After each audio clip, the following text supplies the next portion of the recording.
que, digamos, tengamos tiempos más o menos estrictos de exposición y de comentario. No sé cómo lo pensaste, Fernando, porque además es un tema del cual todos podemos hablar, no es un tema tan específico y que sea de alguna manera algo que maneje muy poco, sino que entonces creo que hay que armar bien el debate más o menos estrictos. Así que yo te dejo, Fernando, que vos empieces. Tenés el micrófono apagado.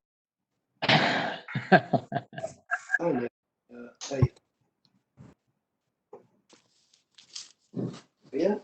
Pues yo estoy llamando. Apagar tu micrófono, cualquier cosa. Sí, ¿me escuchan? Sí. Sí, se escucha. Bueno, no, decía, es un momento histórico, la verdad que estamos todos bastante movilizados, no solamente por la cuestión de la cuarentena en general, sino también por estas nuevas formas de comunicarnos entre nosotros, y todavía estamos como en etapa de prueba, ¿no? Con algunas de estas plataformas. Bueno, estamos inaugurando una modalidad virtual para los seminarios de ITEPAC, adaptándonos un poco a este distanciamiento físico sin precedentes que nos trajo la cuarentena en estos tiempos de pandemia. Puso un poco en pausa esta naturalizada proyección hacia adelante propia de las expectativas, de los compromisos, de los planes, que bueno, que es parte de nuestra vida diaria y que bueno, que se vio truncada, ¿no? Es obvio que desde el punto de vista económico, esta pausa va a tener consecuencias no solo económicas, que todavía la verdad que resulta muy difícil de imaginar. Pero como señalan repetidamente en estos días y también en palabras de los autores que vamos a discutir hoy, esta pausa es un momento único realmente para repensar las condiciones en las que vivimos, ¿no? Obviamente que hay una dimensión de la necesidad ahí, que es cómo convivir con el virus, con este o con otros que puedan llegar a venir, y también una dimensión de la oportunidad, ¿no? Para discutir si queremos seguir por este camino cuyas implicancias están un poco en la base, en las raíces de la crisis actual. Si por un lado este seminario en esta modalidad virtual nueva y en el apartamiento del típico paper académico que se pone en discusión generalmente acá en el ITEPAC resulta novedoso, también hay que decir que por otro lado no somos muy originales porque hoy en día en muchos ámbitos académicos se está haciendo más o menos lo mismo. Y en realidad queremos participar de este debate global que se ha generado en los últimos 2 meses. Nos parece que es mucho lo que está en juego, ya que es un debate que pone en el centro justamente al hábitat. El hábitat en un sentido amplio, pero es algo que nos concierne. Los que organizamos el seminario pertenecemos a la materia teoría en el nivel 2 de la cátedra Gentile Silvestri Ottavianelli de la facultad. Y como grupo ya hace varios años venimos dedicando una parte importante del curso que damos a explorar los modos en que los temas y los problemas del hábitat en un sentido amplio gravitan sobre la arquitectura, digamos, ¿no? En otras palabras, digamos que nos interesa ver cómo algunos debates específicos, que pueden ser ambientalistas, pueden ser vinculadas con el tema de la extensión de los derechos, etcétera, contribuyen a modelar la agenda de la arquitectura. Por eso nos interesó mucho la posibilidad de poner en discusión en este ámbito algunos de los textos que fuimos compartiendo en estos últimos 2 meses. Textos que, bueno, no necesito decirlo, no son ni papers, ni tesis, ni libros, sino textos escritos un poco al calor de la incertidumbre y cuyo tono es más bien ensayístico, o ni siquiera ensayístico porque uno de los textos es solamente una entrevista. Y dirán algunos que estos textos, bueno, incursionan demasiado en una especie de futurología, pero nos parece que estas dos cuestiones, ¿no? El ponderar los cambios y el imaginar posibles escenarios, son dos actividades que tienen entre sí una vinculación virtuosa y que al mismo tiempo no es para nada ajena a los arquitectos, a los arquitectos. Así que, bueno, nos entusiasmó mucho la idea de poder abrir el juego discutiendo estos textos que son heterogéneos, por eso surge ahí la idea de cóctel, como nos gustó llamarlos, pero que han sido escritos por investigadores que son todos viejos conocidos, figuras referenciales todos ellos, así que para no demorar más el intercambio que vamos a hacer, bueno, corresponde aclarar cuál va a ser la dinámica. Voy a presentar a los tres presentadores de los tres textos y después vamos a tener una sesión de discusión de los tres textos en general, digamos, ¿no? No los vamos a dividir en distintas instancias de discusión. Entonces va a haber un primer texto de Bruno Latour presentado por Graciela Silvestri, un segundo texto de Richard Sennett presentado por Miguel Vidaguren, un tercer texto de Pancho Liernur presentado por Teresa Zweifel, y vamos a hacer así, una vez que terminemos con las presentaciones que van a durar unos 10 minutos por cada uno de los textos, lo que les pido es que, si no va a ser somos muchísimos acá, por lo que acabo de ver en la pantalla general, que formulen las preguntas por escrito en el chat, que está aquí a la derecha. Fíjense que en la pantalla general hay una especie de globito de diálogo ahí abajo.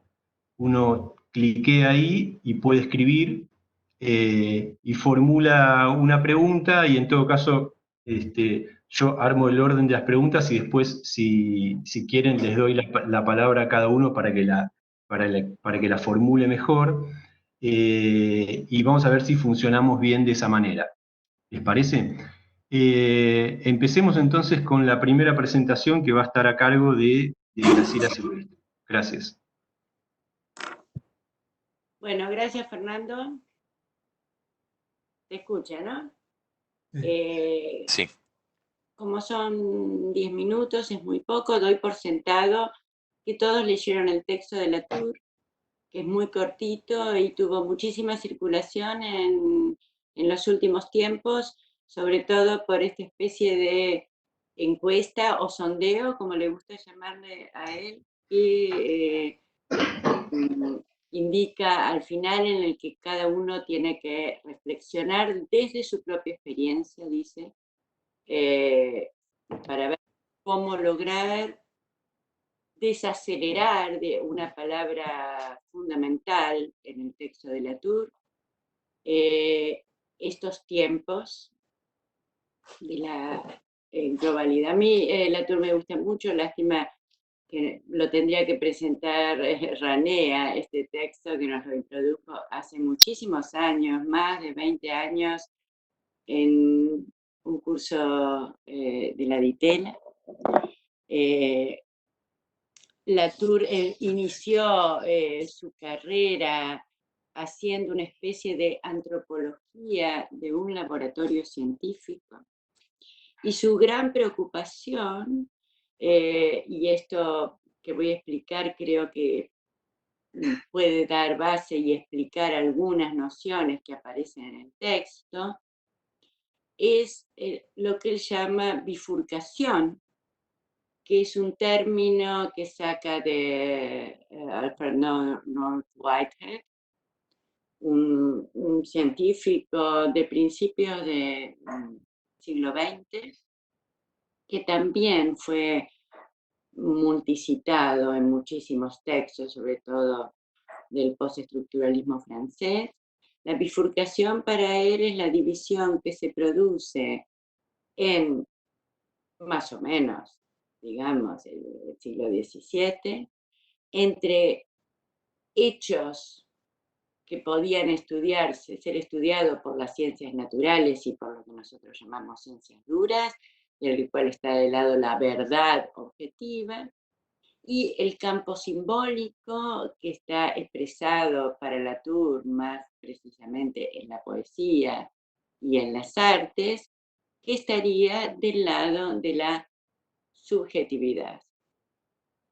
Lo que dice Latour, no en este texto, en otro, es que más que dos orillas y un puente para cruzar de un lado a otro, como se hablaba en otros tiempos, incluso de interdisciplina, tenemos que pensar al mundo de la experiencia más que un río en donde nosotros estamos navegando por un kayak y no hay nada que sea absolutamente verdad, absolutamente mentira, sino que, digamos, los hechos se cruzan constantemente entre nosotros y no hay, por lo tanto, en inglés la palabra, la frase es una frase hecha muy conocida que es matters of the fact, o sea, cuestión de hechos, sino matters of concern, cuestiones, preocupaciones nuestras, asuntos en que todos los humanos estamos implicados desde distintas perspectivas. El ejemplo que da North Whitehead es muy claro. Él dice, bueno, si nosotros pensamos solo en el mundo natural, digamos, que puede ser descrito por la ciencia, ya sea el mundo de los virus, de los átomos o de lo que sea, no podríamos entender cómo, no sé, un discurso que incita a la guerra o un discurso político en general puede incidir de tal manera en los hechos del mundo. O cómo, dice él, y esto es interesante, cuestiones como, eso lo hemos hablado muchísimo entre nosotros, como la descripción perspectívica del mundo, tal como y el naturalismo en la representación, ha de alguna manera formateado nuestra forma de comprender el espacio. A partir de esto, él plantea, en otro artículo, que no es este, pero que tenemos que pensar nuevas formas de redescribir al mundo, una nueva estética, dice. O sea, le da importancia a un problema que en general es considerado secundario. Para esta nueva estética, dice, nuevas formas de considerar la destrucción del mundo, tenemos que considerar no solo que esto es una preocupación, estas cosas, estos objetos en que nosotros construimos, es una preocupación de todos, sino que vincula esto con con el placer, con la idea de que en esta vida estas cosas que nosotros estudiamos tenemos que pensarlas con curiosidad, con placer, con entusiasmo, entre todos. Que este mundo que nosotros analizamos, estos objetos, son objetos poblados, son sociedades. El ejemplo que da en otro artículo es el ejemplo de un colibrí que se choca contra la ventana porque no puede salir y uno puede abrir la puerta del colibrí para que salga y vuelva a encontrar el mundo. Y esto significa que el colibrí y nosotros de alguna manera estamos actuando en conexión y en sociedad. Que estos objetos tienen que ser durables, una cosa extraña, pero se vincula muy íntimamente con lo que plantea en este artículo. Desaceleremos, detengámonos a pensar. Se ha probado que algo que parecía que no podía detenerse, que era la globalización mundial y todo eso, se detuvo por algo tan increíblemente pequeño y extraño como un virus, de manera que podemos desacelerar nuestras condiciones. Y esto no es, obviamente, esta durabilidad no es parte de la materia sustancial de los objetos, sino de la forma en que nosotros construimos un objeto, lo cuidamos, lo salvamos. Ir al pasado, en el caso nuestro histórico, de historiadores, es importante para pensar y tener una perspectiva adecuada para estos hechos. No voy a decir demasiado más, pero sí 2 o 3 cosas que quería comentar con respecto a este artículo en particular, no a las preguntas, cada uno verá cómo contestarlas y sería lindo hacer la prueba de hacer concretamente este cuestionario, pero había 2 o 3 cuestiones que me parecían excesivas o no, me parecían mal planteadas desde el punto de vista.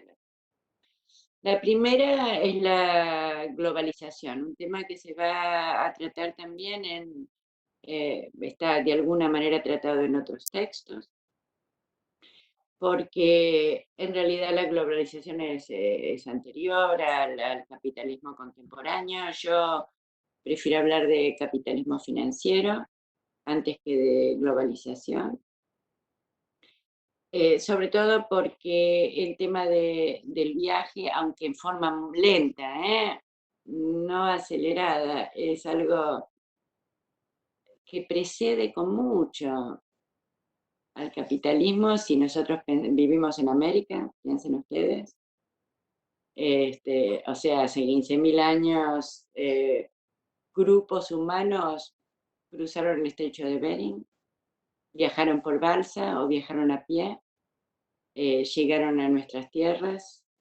Los que habitaban las tierras bajas, los tupí guaraní, viajaron en 4 o 5 siglos más o menos desde el centro de América, la zona amazónica, hasta el Río de la Plata. De tal y también viajaron las semillas, también viajaron los tubérculos, la papa se sabe que es del centro de América, después pasó a los Andes y después pasó al Pacífico, antes de que viniera la conquista y entonces pasar a Europa. De tal manera que la globalización no me parece exactamente el problema, me parece la aceleración, me parece el tipo de viajes, etcétera, pero me parece que a través de eso, uno, a través del viaje, de alguna manera uno se permite conocer directamente al otro. No es lo mismo estar en pantalla y recibir imágenes que estar en un lugar, en una sociedad que no es la propia y conocer a fondo a los otros. Lo hemos sentido porque incluso lo hemos sentido directamente y lo hemos sentido en nuestras cercanías al sernos privados en este momento de estar en el espacio público, de saludarnos con el vecino, de cruzarnos con una bolsa de papas mientras vamos a la verdulería. No es lo mismo estar encerrado en el interior de la casa con la familia y nada más. Este es uno de los temas que me parecía importante para tratar. El segundo tema en el cual sí estoy absolutamente de acuerdo y que Latour toma de Charbonnier, que es un texto que también les puedo mandar, tiene que ver con la crítica al tipo de producción. Creo que es importantísimo para los arquitectos, es central, y Charbonnier lo que indica es que, y lo retoma Latour, es que tampoco la izquierda ha reflexionado sobre el principio de producción, ha pensado, dice, la redistribución de los beneficios económicos, pero, dice Charbonnier, tal vez sea el momento de inventar un socialismo que conteste a la producción misma, cosa que no ha sido pensado en general, ni por la izquierda más dura, ni por el estado del bienestar. O sea, la injusticia no se limita solo, dice Charbonnier, a la redistribución de los frutos del progreso, sino a la manera misma en que se vuelve o no fructífero nuestro planeta. Esto me parece es una segunda cuestión. Por supuesto, con esto no está diciendo ni Latour ni Charbonnier que tenemos que volver digamos, a vivir como planteaba William Morris en News from Nowhere, en estos lugares idílicos, en donde nos dedicamos simplemente a bañarnos en el agua fresca y a vivir del amor, supuestamente. No podemos ir para atrás. No podemos renunciar, por ejemplo, a este tipo de contacto que estamos teniendo. El problema es pensar qué quisiéramos mantener, y eso es muy lindo el cuestionario, y qué quisiéramos cambiar, porque todos nos vemos afectados por esto. Así que el tema de la velocidad, el tema de la producción, y también una aceptación realista, me parece, que es algo que también fue bastante increíble en estos últimos años, que pareciera que con la vida sana, con la cirugía estética, con no sé, las cremas y lo que sea, y las nuevas medicinas, vamos a ser inmortales. Ya lo vemos, digamos, Susana Jiménez parece conservada en formol. Parece que no se fuera a morir nunca. En realidad, la muerte y la disolución de todos nosotros es un límite planteado. Si nosotros pensamos más bien en que tenemos que trabajar un espacio de duración, pero una duración en función de las sociedades que no son necesariamente solo humanas, sino es un encuentro, un contacto entre humanos en humanos, creo que podemos ir a otra forma realista, pragmática y amorosa, podríamos así decirlo, de considerar la vida que nos toca acá en la Tierra. Así que ese es el comentario mío sobre el texto de Latour. Creo que no me pasé de los minutos que tenía.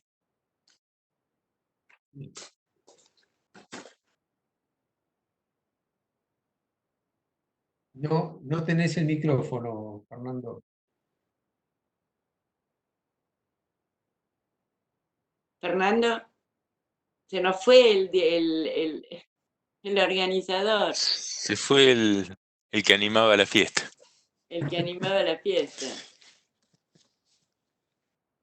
¿Estás por ahí, Fernando?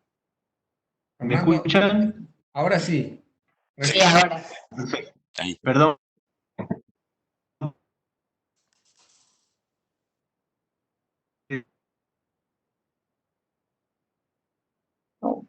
Se corta.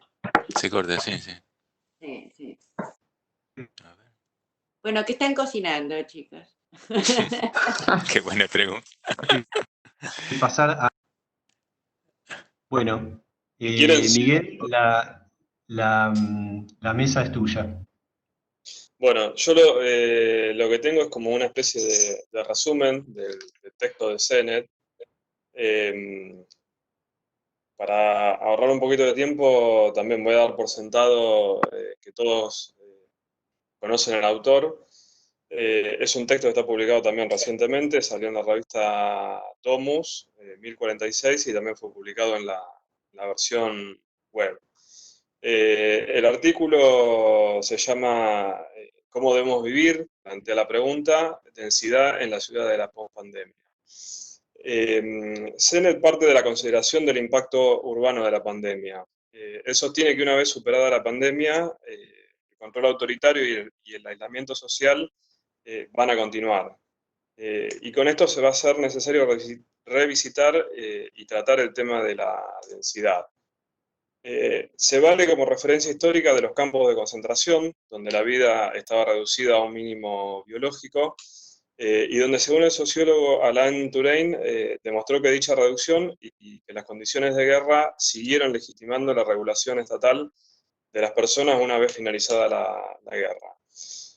Con lo cual se demuestra que las estructuras de poder explotan las crisis y las utilizan para legitimizar la ampliación del control. Esto también apoyado por el rol de los medios, que ejercen una influencia que tienen para aumentar el pánico y así servir al Estado en su proyecto de normalización. Entonces, hasta acá es la perspectiva que van a enfrentar las ciudades. Las reglas de control van a durar más que la pandemia, dice CENED, y son reglas que van a regular el espacio público. Por un lado, dictando distancia social y por otro lado, dispersando multitudes. Entonces, para CENED, la pandemia obliga a pensar cuáles van a ser los problemas de la ciudad. Y ahí en el texto él lo divide como en dos problemas. Por un lado, el aislamiento social, donde identifica que, sobre todo en ciudades europeas como París y Madrid, un gran porcentaje de adultos mayores viven solos, con lo cual no tiene efectos positivos para la salud tanto física como mental. Entonces se convierte en un desafío el hecho de redactar leyes que permitan superar la soledad que impone el distanciamiento social, para lo cual va a ser necesario, o se necesitan en todo caso, nuevos conceptos de comunidad. Y el otro problema al que se enfrenta la ciudad, que es el que mayor desarrolla, que es el tema de la densidad. La densidad, por un lado, tiene ciertos beneficios de la concentración, ¿sí? Léase esto, por un lado, lo que es la aglomeración, que estimula lo que es la actividad económica y el intercambio, ¿sí? Nadie duda de eso. También en términos ecológicos, ya que al estar concentrado reduce la infraestructura, tanto de movimiento como de abastecimiento. Y también otro beneficio de la concentración, desde el punto de vista social, es que converge gente diversa y que se puede encontrar, casi como al modo de la Never Leven de George Simmel, que favorece ese choque de diferencias y encuentra entre distintas clases sociales. Eso como beneficio. Ahora, como problema, para Sender lo que hay que encontrar, sobre todo para evitar futuras pandemias, o por lo menos para prevenirlas, para inhibirlas, es tratar de desarrollar nuevas formas físicas. Formas donde las personas se encuentren y vinculen. Él ahí esboza rápidamente un referente histórico que están usando los planificadores chinos, que es el patio Shikumen, como un modelo de forma de interacción social.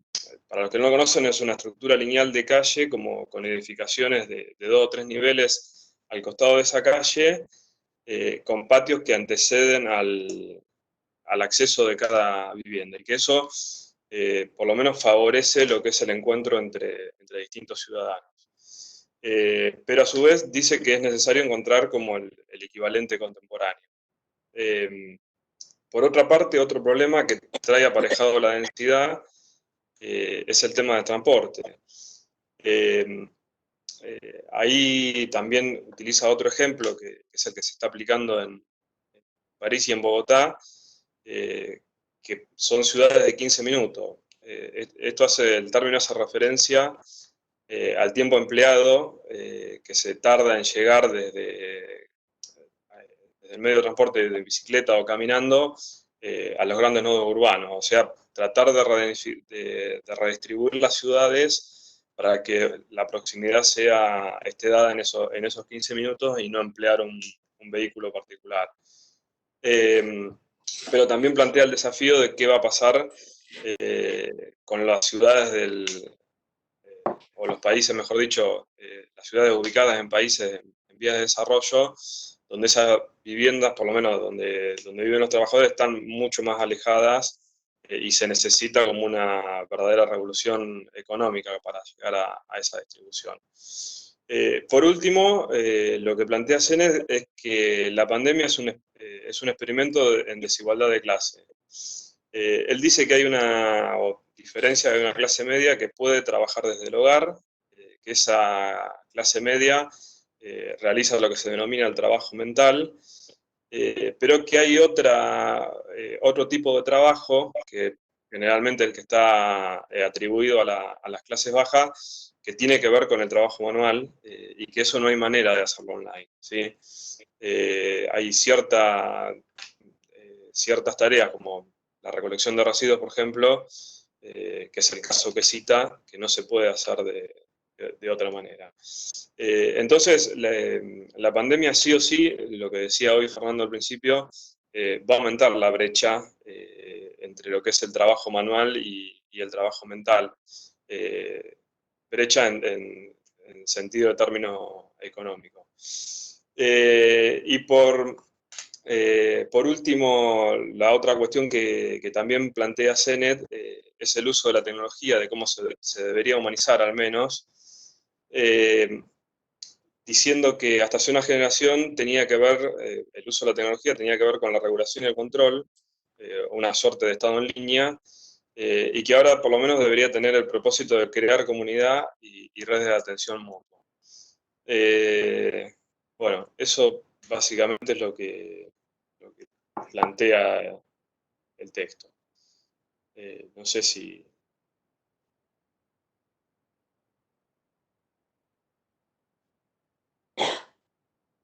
No se escucha, Fran.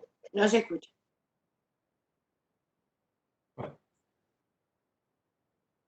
Fernando, no se escucha.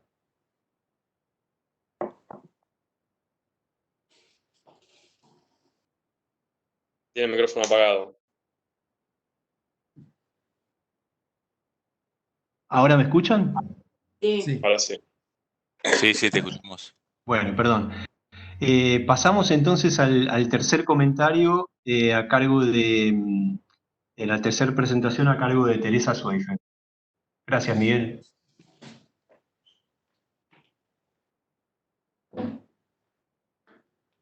No se te escucha, Teresa. Está con el micro. Ahí está. Hola, ¿sí? ¿Me escuchan? Ahora sí. Perfecto. Sí, te escuchamos.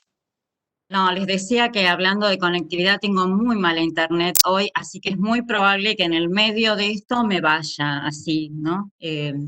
Mágicamente la internet también es una manera de pensar ciertamente cómo vamos a funcionar en un mundo en donde claramente las empresas están digitando nuestra posibilidad de conexión, ¿no? A mí realmente eso me preocupa y mucho. Pero bueno, el texto de Liernul es un texto que todos seguramente pudieron leer en el diario La Nación, apareció hace unas semanas y ha circulado bastante por las redes. Es un texto interesante en tanto y cuanto también Pancho se hace y se formula a partir de la entrevista algunas preguntas respecto de esto de cómo vamos a vivir finalmente, ¿no? Cómo vamos a resolver este tema, este cóctel de la pospandemia. Y me parecía interesante en todo caso que como historiadores obviamente la referencia histórica a la ciudad y al proceso en realidad que referencia en el reportaje sobre la fiebre amarilla, me parece como una clave habilitadora para nosotros que en realidad podemos entender fácilmente, ¿no? esta posibilidad de cómo la ciudad mejora a partir justamente de entender justamente la epidemia, ¿no? O sea, cómo en realidad el suburbio, esto que estamos trabajando con Ana Gómez Pintus en su expansión, ¿no? El paso en definitiva de la vivienda hacinada a la pequeña casita dentro de la periferia, va a habilitar en todo caso la posibilidad de pensar la idea de la higiene, la idea en tanto cuidado, justamente, y esta idea de combatir justamente mediante superficies higienizables la mayor contaminación, ¿no? Entonces, me parece que esas referencias de entrada son sensibles y nos ayudan claramente a entender cómo la historia nos puede ayudar a comprender en todo caso este momento. Luego, en realidad, él va a derivar en función de la entrevista, ¿no? A cuestiones que tienen que ver fundamentalmente con la enorme, errónea, distribución humana sobre el territorio, ¿no? Y ahí me parece que hay un planteo clave en todo el texto, que podemos recorrerlo justamente solamente deteniéndonos en ese punto, porque claramente, bueno, abordar la idea del slam, que él ha trabajado mucho, ¿no? Fundamentalmente, la idea, dejar de pensar la villa como un espacio integrado, ¿no? Como ha sido planteado últimamente, me parece que es fundamental, ¿no? O sea, en ese sentido, Liernur revitaliza mucho esta idea justamente de pensar el territorio en una lógica de una errónea redistribución, ¿no?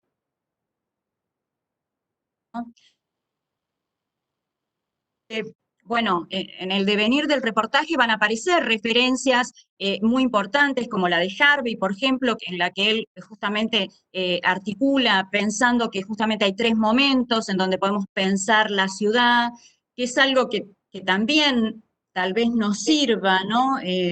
Tratando de traer justamente el controvertido componente de la economía, ¿no? Que me parece que eso es un poco también lo que desarrolla Sennett también, ¿no? En ese sentido. Tal vez en realidad,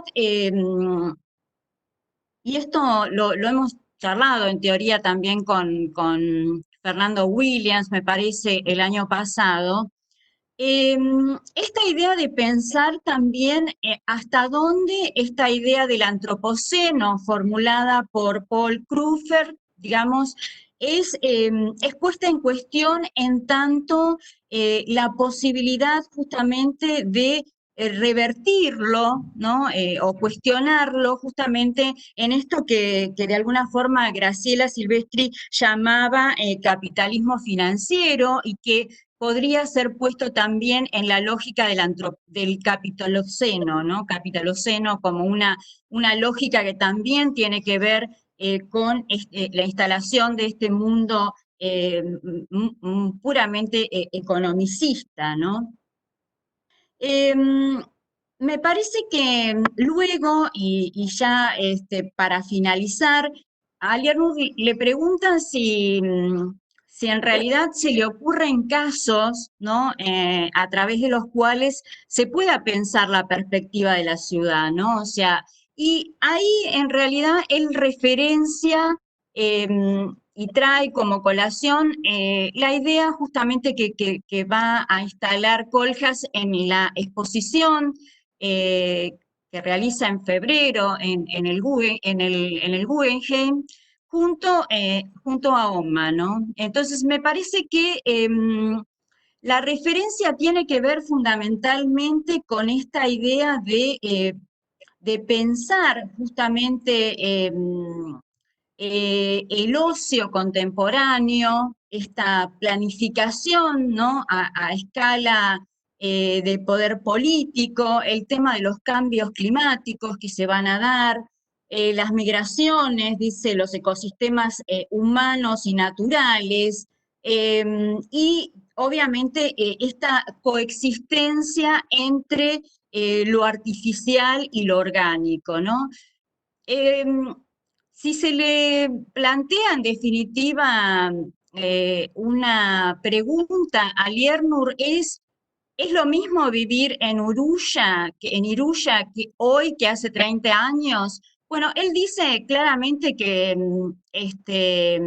no es lo mismo, ¿no? Y yo ahí, digamos, infiero que tal vez habría que pensar claramente en lo que significa la conectividad, ¿no? Porque todos estamos teniendo problemas de conectividad, y la verdad que no sé si en Iruya en este momento hay buena calidad de internet, o es una imaginación también pensar, es imaginario pensar que en los lugares más alejados del planeta vamos a tener internet de buena calidad. Yo, digamos, hay una docente nuestra que está en Mendoza y realmente tiene mucha dificultad para conectarse, ¿no? Entonces lo pienso como un problema realmente. Y luego esto de pensar también, que es algo que trae Pancho, a China y esta posibilidad de descentralizar las universidades y plantear justamente una posible forma de redistribución territorial en esta búsqueda justamente de una mejor redistribución de la población, pensando que las universidades pueden ser un motor, en definitiva, de redistribución. También para pensarlo, también para ponerlo en cuestión, porque claramente, digamos, no es lo mismo Latinoamérica que China y que, digamos, es algo que realmente traerlo así sin mediaciones resulta bastante conflictivo. Pero bueno, me parece que es para abrirlo, es un texto interesante en tanto y en cuanto podemos confrontar un poco con Liernur, y en ese sentido me parece interesante que podamos abrirlo a la discusión del grupo.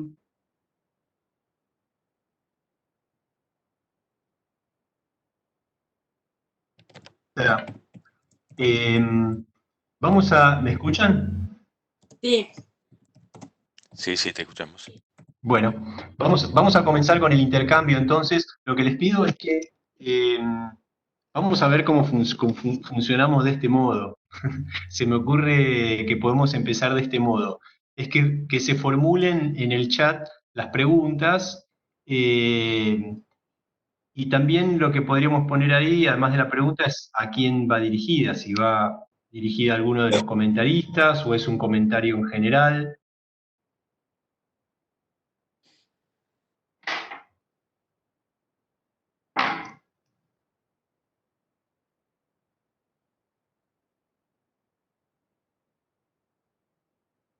¿Hola?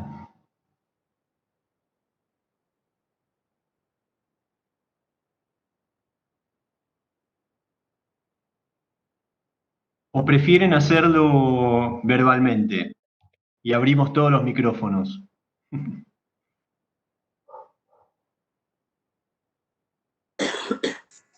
Sí, lo que pasa es que de esa manera es un poco complicado ordenar el debate y que no hablemos todos al mismo tiempo, ¿no? Bien. Es un experimento esto. Es un experimento, somos parte de un experimento, no solamente en relación a las clases sociales.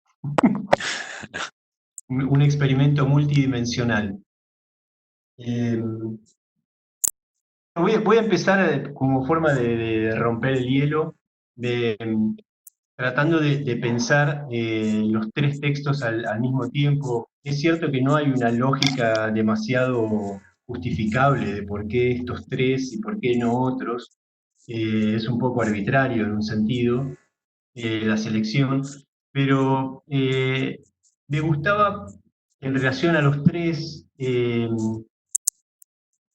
una idea que está quedando, que me está como sedimentando y que tiene que ver con la novedad de este momento, es la de los límites, la redefinición de los límites de los objetos y de los territorios a los cuales hacemos referencia siempre, digamos, en nuestro discurso, ¿no? Estoy hablando particularmente de los arquitectos. Ahí, en relación al límite, Graciela hablaba de la muerte, ¿no? Como cómo incorporar digamos, esta certeza de un límite. Ahí aparece también, en relación al trabajo de Latour y de los que lo siguen a Latour, esta idea de la zona crítica, ¿no? Es aquella zona en la que, digamos, a contrapelo de cómo pensamos el mundo, el mundo y el universo en el cual vivimos, de una manera globalizadora, digamos, estas perspectivas deudoras de Latour ponen en el centro, digamos, una readecuación un poco de las escalas y de los límites de los espacios, ¿no?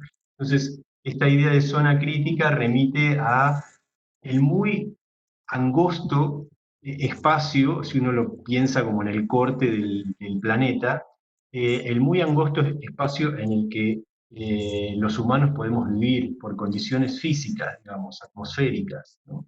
Me parece que este reajuste de los límites de los espacios, me parece que es una contribución muy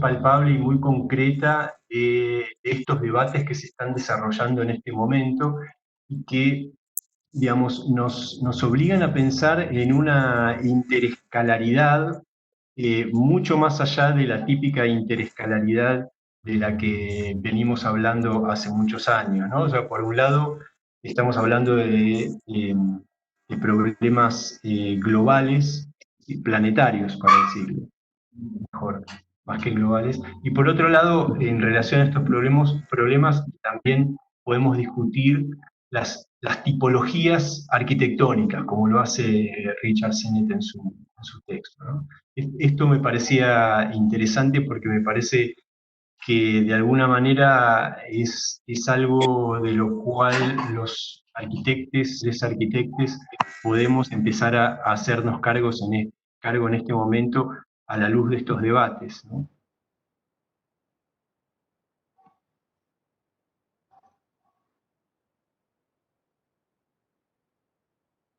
Sí, yo me había anotado ahí en el chat para hacer una reflexión, no sé si... Adelante. No, en realidad, a ver, son muchas cosas, pero particularmente me interesaba el texto de Pancho, y sobre todo porque nos lleva a lo concreto, digamos, a lo que está pasando en este momento hoy aquí, ¿no? Sobre todo las últimas preguntas cuando se refiere creo que a los dos temas. Bueno, primero, creo que el tema de, bueno, ¿cuál es la incidencia que puede tener la pandemia en la vida futura? Yo creo que tiene que ver con el alcance. Es buena la comparación con la fiebre amarilla. Ahora, la fiebre amarilla mató entre el 10 y el 15% de la población de Buenos Aires. Esto quiere decir, una cosa es si la pandemia mata 1.500 personas o 2.000, ojalá nunca lleguemos a eso, y otra cosa es que mate, el 10%, si tomamos todo el área metropolitana, sería 1,5 millones. Con lo cual eso plantea un abrupto cambio necesario de la situación, que no sé si pasaría con una escala tan reducida. También están los cambios que se producen a nivel global, que por más que la pandemia puede ser leve acá, se van a dar igual porque se dan de forma global, por ejemplo, viajes en aviones, reuniones de gente, etc. Pero de todos modos, creo que son todas conjeturas, no podemos saber todavía qué va a suceder. Lo que sí me parece que la pandemia pone en cuestión, y que Guillermo lo plantea muy bien, son los dos tópicos centrales del área metropolitana. Primero, la absurda división entre ciudad y provincia, ¿no es cierto?, que genera, digamos, que haya políticas distintas, más allá de los partidos políticos que gobiernan cada área. El pensar una ciudad de Buenos Aires separada de la provincia es realmente un absurdo. Hoy es un absurdo, lo fue siempre, y hay que ver las razones históricas que eso tiene, ¿no es cierto? Y la otra cuestión es, que lo planteó también Teresa, es la cuestión de los barrios carenciados o villas de emergencia, ¿no? Evidentemente, digamos, el otro día hablábamos sobre los planes de vivienda de la década del 20, cuando se formula el movimiento moderno, venían en respuesta a las grandes epidemias, entre otras cosas. Pancho lo aclara muy bien, y en definitiva, lograr un hábitat, aunque sea mínimo, pero que tenga condiciones, digamos, de control y de subsistencia frente a las enfermedades, fue una bandera que se perdió totalmente.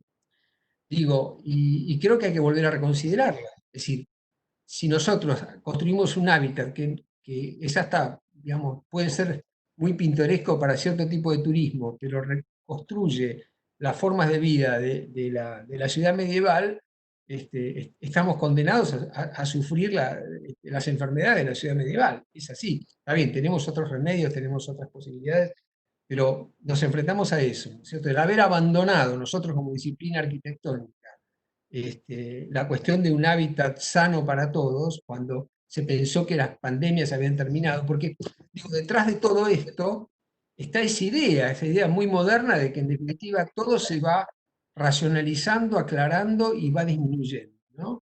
Es decir, desde pensar que no va a haber más grandes catástrofes naturales, eran del pasado, no va a haber más movimientos telúricos, no va a haber más enfermedades, digo, que es una cosa que de alguna manera se rompió. Digamos, y esa positividad en el pensamiento científico hace bastantes años que ha sido replanteada. Entonces, digo, me parece que es una cosa que lo plantea bien, eso es un hilo que recorre los tres artículos, esta reconsideración del ambiente, y en el caso de Lierneux, digo, contestando un poco a lo que planteaba Teresa, es cierto, probablemente en Iruya pueda no haber la mejor tecnología, pero eso va a llegar. O sea, la posibilidad de que nosotros podamos distribuirnos de otra manera en el territorio es una cosa que va a suceder. Digo, el sueño de Wright, ¿no? De un poco la ciudad-campo, es algo que creo que necesariamente está en el futuro. Si no hay ninguna catástrofe ambiental, creo que está en el futuro. No me parece una idea descabellada y que de alguna manera eso va a llevar, digamos, el fluir de la vida metropolitana a una escala muchísimo más grande, ¿no? Entonces me parece que el texto de Lierneux toca un montón de tópicos muy interesantes, muy disparadores de ideas, y que bueno, me parece que van a ser los temas, por lo menos el tema de las villas de emergencia a nivel local y el tema de la configuración del área metropolitana, me parece que son temas que nosotros además tenemos que ser parte de esa discusión y una parte muy importante, ¿no? En el futuro.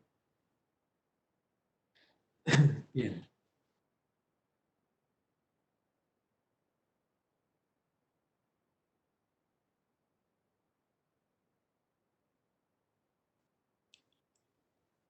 ¿Alguien más está, Fernando? En el chat. En el chat no veo ninguna pregunta, pero bueno, Podemos si comentar. quieren, abran el micrófono y hablen libremente.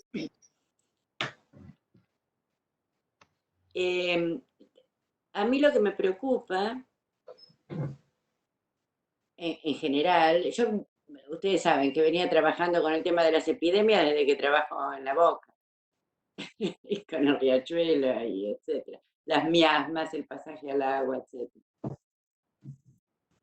También sabemos, como dice Pancho, que la disciplina está marcada por las cuestiones de higiene, por las relaciones con el verde, etc. Y también sabemos que por lo menos desde los años 50, el tema de las villas miserias está no tematizado, está puesto en primer lugar como preocupación. Se han planteado diversas soluciones, algunas adentro del mundo arquitectónico que nunca llegan a nada, porque realmente la cuestión territorial y la cuestión de las formas de vida necesita un impulso mucho más amplio de toda la sociedad y del Estado en particular. Pero no veo, y tampoco veo voy a decir, en los artículos que estuve leyendo, salidas concretas y factibles a la situación tal cual la venimos encarando hasta ahora. Uno puede decir, bueno, volvamos al tema de la higiene, que lo habíamos dejado de lado Foucaultianamente y habíamos hecho una crítica sobre esto, etc. Pero no vamos a volver de la misma manera a lo que teníamos planteado, ¿no? Parece haber, dice un artículo que me mandaron de un estudioso de la infectología, parece haber una ausencia de imaginación para pensar el futuro o el porvenir inmediato. Parece haber, sí, falta de imaginación para lo que se viene, y la imaginación, si uno empieza a mirar qué es lo que hay en literatura, en pintura, etcétera, es una imaginación apocalíptica. Es que ya hemos llegado, digamos, a ese apocalipsis que desde los años 70 se viene planteando. No hay una utopía, voy a decir, de futuro razonable, no digo que esté ya, pero que nos pueda orientar en algún sentido más positivo que el que venimos trabajando. Esto no existe. Y la arquitectura es optimista por naturaleza, porque está construyendo y quiere mantener eso que construye, mantenerlo más allá que la de una vida humana, dejar como el del artesano, hablando de Sennett, es hermosísimo el libro, El artesano, quiere dejar una marca en el mundo ciertamente perdurable, no trascendente, no infinita, pero que vaya un poco más más allá de nuestras fútiles vidas. No estoy viendo esto. Lo de Latour me gusta porque tiene cierto optimismo. Dice, bueno, si unas gotas de saliva han logrado que nos quedemos todos adentro de la casa e interrumpir la globalización, ¿por qué pequeños gestos de cada uno de nosotros no pueden lograr eso? Si hay una sola crítica que yo le hago tanto a Pancho como al de Sennett, es que son respuestas que ya estaban, ellos mismos las tenían planteadas desde antes. Es como si esta interrupción de la pandemia no hubiera causado nada en, digamos, en los caminos que nosotros nos planteamos para desarrollar de inmediato cuando salgamos de la pandemia.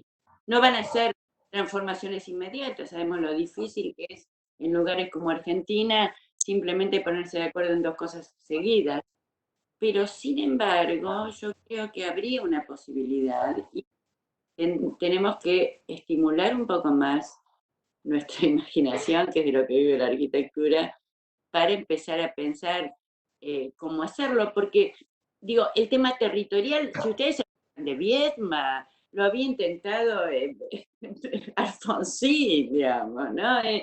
Digo, está planteado desde hace mucho tiempo y no somos China. Ayer vi un pseudo documental muy interesante que les recomiendo, se los mandé a Eduardo, se los puedo mandar a todos, un pseudo documental argentino. Es bueno, ¿no, Eduardo? Que es supuestamente una sociedad secreta que quiere construir París en Buenos Aires y finalmente termina trayendo, bueno, no les voy a contar el final.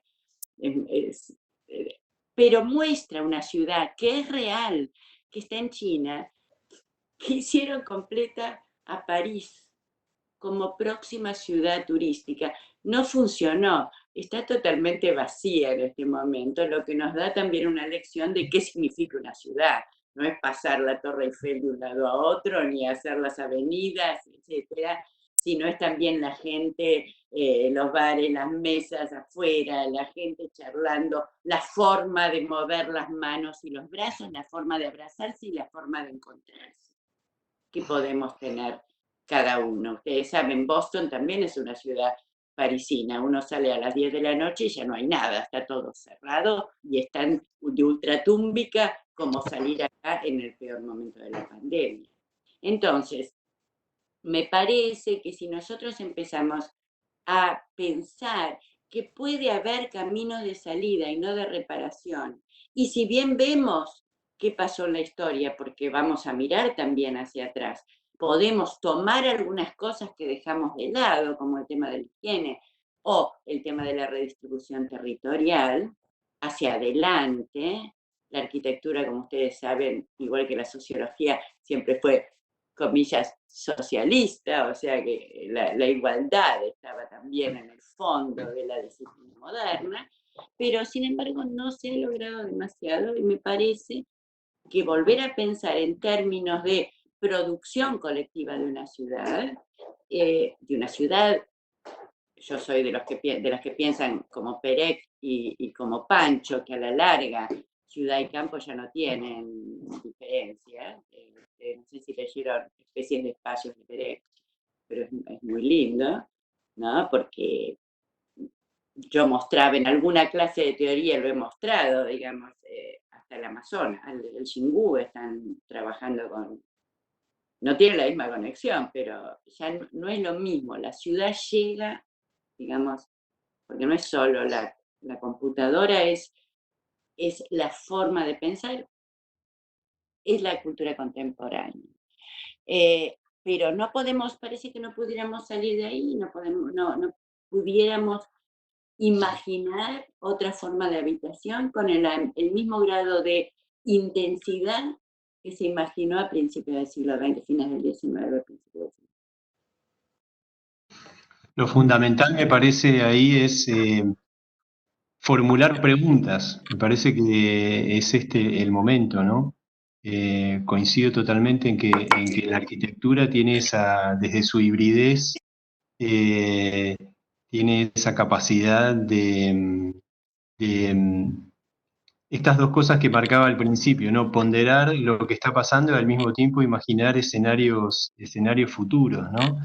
Y me parece que ahí nosotros también, además de arquitectos y arquitectas, corresponde mirar un poco en derredor, y si la crítica ambientalista, digamos, está justificadamente cuestionando, por ejemplo, el modo de producción extendido sobre nuestras llanuras, ¿no? El modo de producción típico del agronegocio que ha vaciado aún más los campos. ¿Cómo es? ¿Cómo sería una pampa sin agronegocio? ¿Qué otros modelos productivos y qué otros modelos de asentamiento pueden pensarse, ¿no? Digo, porque la imaginación nos va, digamos, a esto me refería con las escalas, una imaginación que comprometa todas las escalas, justamente.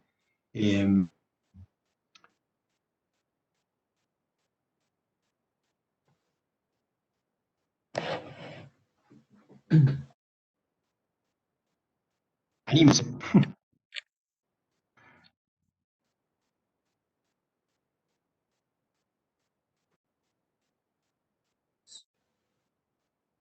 ¿Me escuchan? Sí.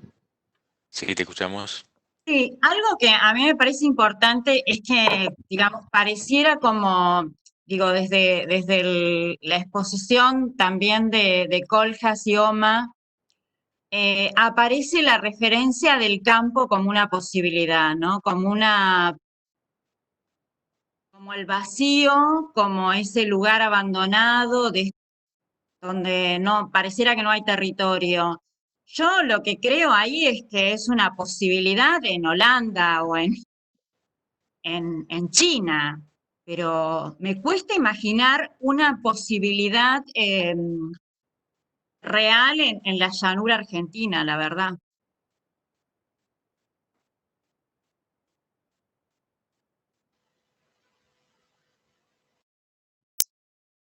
¿Por ahí puedo hablar yo? Claro, avanti. Claro. Hay varias cosas que me parecen para hablar.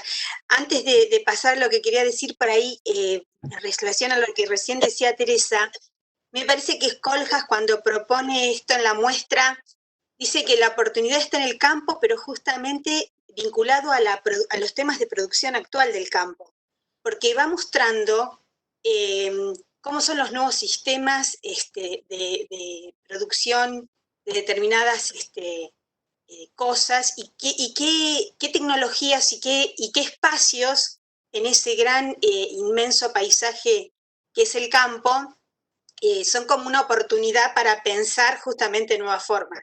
Entonces, creo que en ese camino como que hay mucha cuestión para observar y para tener en cuenta. A mí me gustaba justamente, coincido mucho con los textos que han elegido, pero en el caso de Sennett me gustaba cuando proponía ese tema de desarrollar nuevas formas físicas, ¿no? Y esas nuevas formas físicas las ponía en la vivienda, en los modos de transporte, en las cuestiones sociales y en la tecnología. Y creo que acá estamos como en un momento del siglo XXI en el cual nos han acompañado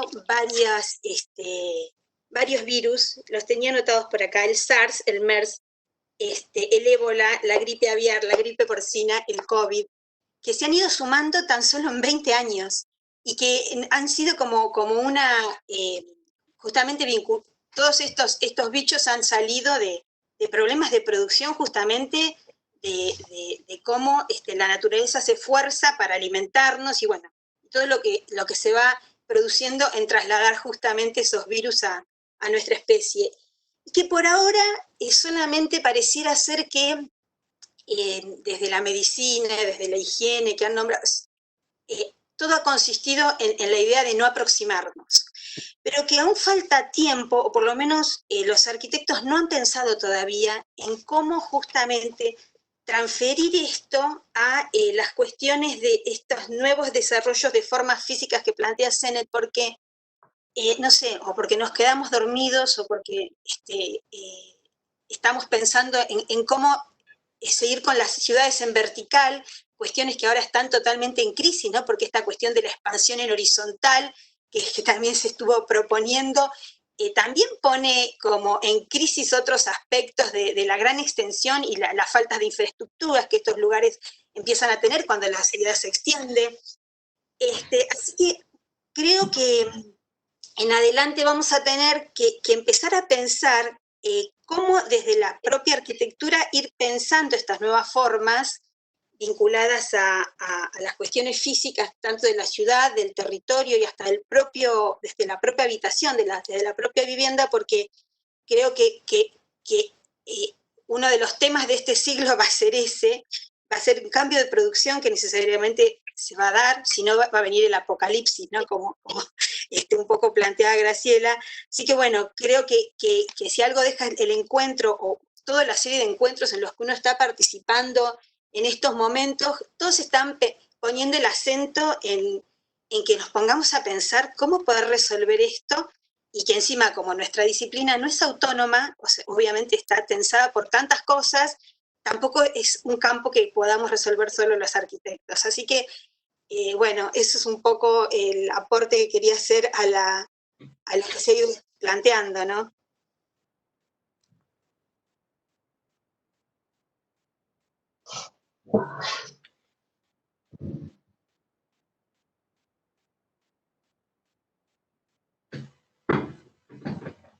Sí, yo me permito agregar ahí que algo que marcó Ana respecto de Kohlhaas y su trabajo sobre el campo, que es una perspectiva crítica en realidad. Bueno, una perspectiva crítica que termina, digamos, teniendo una dimensión estética importante, porque en realidad lo que marca ahí Kohlhaas es, bueno, es un llamado de atención. Fíjense todo lo que está pasando en el campo, ¿no? Y eso, digamos, implica fascinación que tiene una dimensión estética también, si se quiere. Con lo cual, digamos, es una perspectiva absolutamente antropocénica la que está marcando ahí, y al mismo tiempo de integración, digamos, a partir de la tecnología, entre el campo y la ciudad, en el sentido de que las tecnologías que permitieron en un momento la construcción del rascacielos o de algunos hitos de la modernidad urbana están ahora operando en otros niveles y en otros escenarios, y el campo es uno de ellos, ¿no? Y en ese sentido, por eso me parecía interesante marcar ahí la posibilidad de entrar a pensar en ese terreno, digamos, como un terreno en el que los propios arquitectos también, bueno, él lo hizo, él abrió el juego, digamos, ¿no?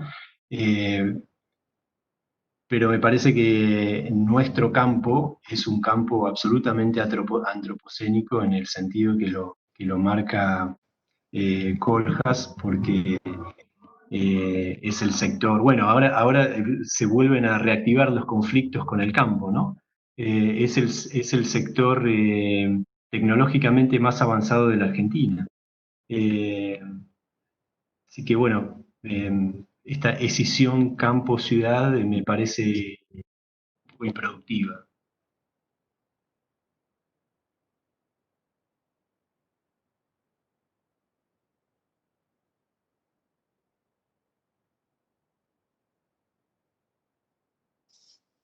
Hola, Sí, ¿me hola. escuchan? Sí, Sí, ¿qué tal? Sí. Quería hacer un comentario sobre los textos y sobre algunas de las cosas que dijeron por ahí corriéndome de lo que estaban hablando recién. buenísimo, Marcela. Nada, desde mi perspectiva y un poco siguiendo todas estas cosas del lado donde lo hice yo en estos meses.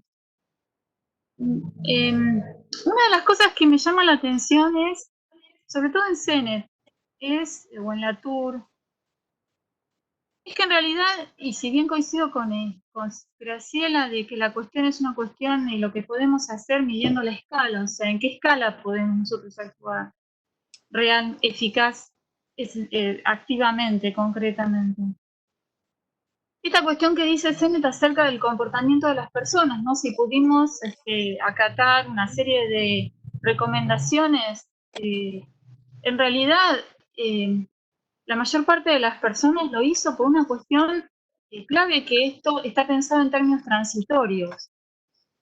Las cosas que están pensadas en términos transitorios permiten ser pensadas como con un fin y con una actitud en el momento en que esto va a terminar. Quizás lo que más produce angustia es la incertidumbre de que no sabemos cuándo, pero de hecho sabemos que va a terminar. Entonces nos cuesta menos tomar algunas actitudes que cambien porque son transitorias. Nada asegura que esas conductas puedan seguir sosteniéndose en el tiempo. Ni tampoco las conductas de acción colectiva y solidaria. Eso ya lo estudiaron los antropólogos. Lo estudió mucho alguien que ustedes conocen, Canclini, lo estudió en catástrofes naturales en México y en otras partes de América. Y las actitudes solidarias por las personas que no tienen un antecedente de conductas en ese sentido, duran el momento, duran lo que es la acción en la catástrofe, es decir, no hay una perdurabilidad en tanto los sistemas vuelvan a cierta, entre comillas, normalidad, bastante hostil, por cierto. Eso me parece como que es un tanto, le diría demasiado optimista de parte de estos autores, pensar en que va a haber una conducta aprendida de eso, ¿no? O que eso va a servir de un aprendizaje a futuro o con un plan a largo plazo. Y con respecto a lo que hablan de los globalizadores y todo lo demás, estaba viendo ahora, lo estaba buscando para pasarles el link, pero ya lo sacaron. Los museos han estado desarrollando estrategias de permanencia. Y por ejemplo, el MUAC de México, el Museo de Arte Contemporáneo Universitario, tenía en carpeta una propuesta que es Sala 10, que iba a ser la sala virtual del museo en la normalidad, y obviamente es la única sala abierta que tiene ahora. Y había exhibido la obra de Cristina Lucas, que es una videoartista contemporánea española, un video que lamentablemente ya no está, no se lo voy a poder compartir, porque la exhibición ya se clausuró, sobre el tema del Polo Norte, no del Ártico. El Ártico está bajo el régimen de una coparticipación de 46 países, y todos están esperando que se deshiele en realidad, porque es el lugar de la Tierra inexplorado con la mayor cantidad de riqueza mineral y de recursos. Y entonces, ¿cuál es la escala en la que realmente podemos hacer algo efectivo cuando sabemos que hay gente que está esperando que el cambio climático realmente sea absolutamente efectivo, ¿no? Que continúe en las condiciones en las que está? No sé, pensaba esas cosas, se me juntaron todas en la cabeza y veo como que hay que mirar un poquito más aspectos. No sé, es mi idea. En el caso de la TUR, ¿puedo comentar algo con respecto a lo que dijo Marcela? La TUR lo plantea eso. Los revolucionarios en este momento son los globalizadores, los llaman. O sea, ellos tienen en este momento la manija. Ahora bien, nosotros podemos decir no hay nada que hacer. El Ártico se deshiela, etc. ¿Podemos acaso tomar algunas medidas como personas y como arquitectos? Si no pensamos caminos, tampoco estamos planteando soluciones. Se habló del campo.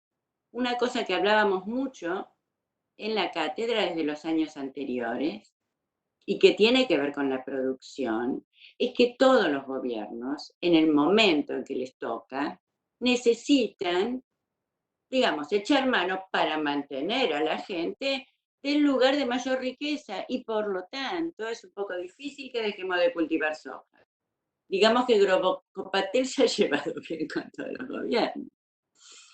Entonces, por supuesto, esto no lo podemos hacer nosotros, el tema del campo le toca más a los agrónomos que saben más, etcétera, pero sí tiene que ver con nosotros con el tema de la redistribución territorial que está planteado por la planificación y el urbanismo desde hace tanto tiempo, y evidentemente tendríamos que pensar, la idea de proyecto es esa, tendríamos que tener algún camino, aunque sea, si no utopía, que es una palabra que ya no usamos más, pero algún camino para ir hacia alguna parte. Al no tenerlo, es evidente que los globalizadores avanzan, es absolutamente evidente. Y nosotros nos entregamos en cosas muy pequeñas. Digo, los que estamos en el CONICET y somos investigadores y tenemos que entregar cosas. Nos pasamos todo el tiempo poniendo a la cantidad de artículos y ve si los artículos cierran o no en su forma, no en su contenido, con las revistas internacionales que están indexadas. Y fuimos cayendo de a uno. Nosotros, los que estuvimos en comisiones del CONICET, nos pasamos discutiendo esta cuestión, entre otras cosas, porque si yo publico en una revista norteamericana, no tienen la menor idea de lo que pasa en Argentina, y solo me van a juzgar por la cuestión formal. Finalmente, hemos terminado entregando todas las armas. En esto sabíamos qué camino teníamos que tomar y no pudimos. Pero en otras cosas, en cuestiones de arquitectura, nos estamos totalmente confundidos. Hemos dejado, digamos, la modernidad de lado, cosas que, como dice Fernando, ahora debiéramos volver a pensar, ¿no? El verde, la limpieza y todo eso son importantes, pero hay que volver a pensar todo esto bajo, digamos, el filtro de los últimos 30 años, pero no tenemos propuestas nuevas. Miguel comentó esto que decía Sennett sobre las tipologías, pero la tipología de patio de Shanghái creo que es una mezcla de tipologías que no sé si va a ser posible actual porque son ciudades muy, muy bajas, pero no hay planteos. Esto es lo que yo digo, si no hay planteos y no hay caminos, por eso me parece importante, por lo menos si algo va a dejar esta pandemia, la posibilidad de que las cosas se puedan detener. Y B, que podemos volver a pensar en cómo se produce arquitectura. Porque no es solo el objeto terminado, es la misma producción, la misma construcción de arquitectura, el mismo uso de la tierra, la misma crítica de, no sé, se cambió el código y como yo no vi grandes discusiones, ¿no? 23 metros cuadrados estamos hablando, ¿no? De mínima para favorecer la especulación, ¿no? Para favorecer que más gente tenga casa.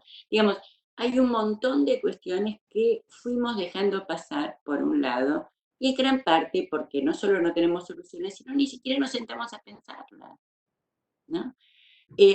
La cuestión científica, más bien hemos trabajado a nivel metafórico, qué lindo que son los fractales. La cuestión estética la hemos puesto en un lugar de superarte y no hemos puesto el placer La sensibilidad, ¿qué es esto? El espacio es el esquema de la sensibilidad, y pensar en la sensibilidad masiva, en lo que quisiera la gente, en qué. Yo pensaba, estando encerrada en casa, ¿cómo se vive mejor aún cuando uno está encerrado? Y no estoy hablando de un superdepartamento en una torre, que tal vez vivan tan mal en este momento, en otro sentido, obviamente, encerrado, digamos, en un lugar sin poder salir, sin un balconcito. Entonces, ¿qué es lo que estamos pensando? ¿Cómo nos estamos preparando para esto? No sé, ni siquiera nosotros, yo soy vieja, ¿cómo estamos preparando a los alumnos para que enfrenten una tarea que tal vez las soluciones se les ocurran a ellos y no a nosotros?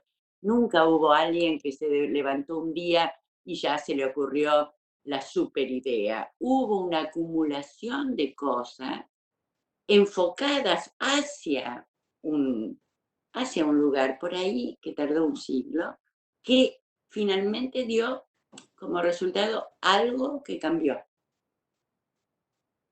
Yo creo que es eso lo que plantea Latourneau, y que, digamos, ha trabajado, viene de trabajos duros de laboratorio, pero plantea como otros científicos, bueno, el problema es que tenemos que dar vuelta a la cabeza, porque si seguimos pensando en los mismos caminos vamos a terminar con las mismas soluciones, eso no es que para mí no.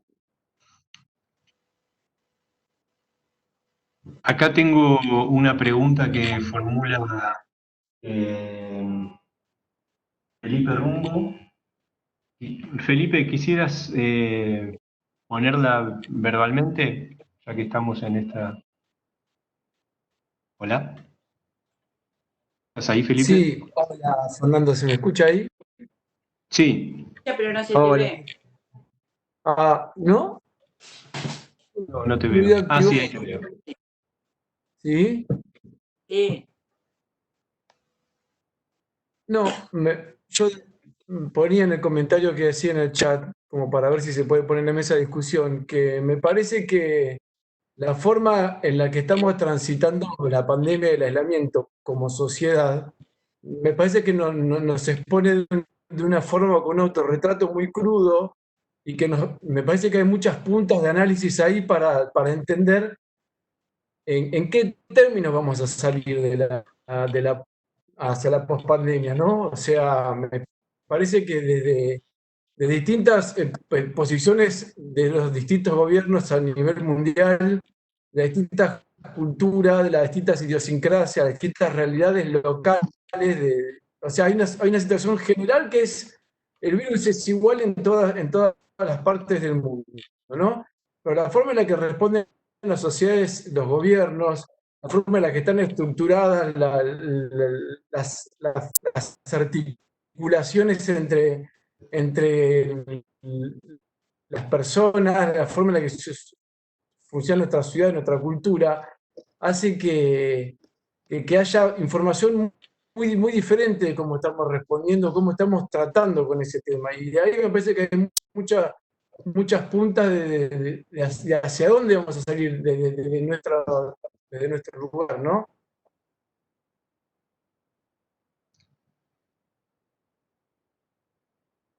Bien. Hay otra pregunta acá de alguien que aparece como JA de desktop. Supongo que ahora nos tendremos que acostumbrar también a estos nombres de robot. Pero ¿quién es JA desktop? ¿Quiere hablarlo, formular directamente la pregunta verbalmente?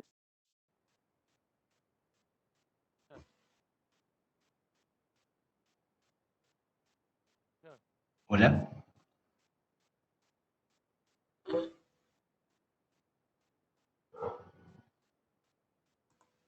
¿Se escucha ahí? Responde en el chat, pero no te escuchamos, ¿no? Bueno. A ver. Hola, hola, hola. Ahora sí te escuchamos. Adelante.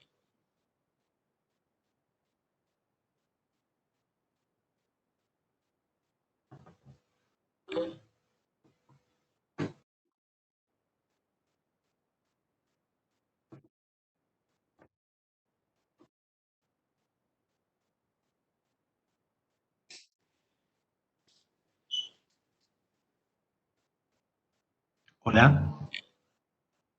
Ahí te veo, JAD, Hola, ¿ahora se me en la escucha? pantalla.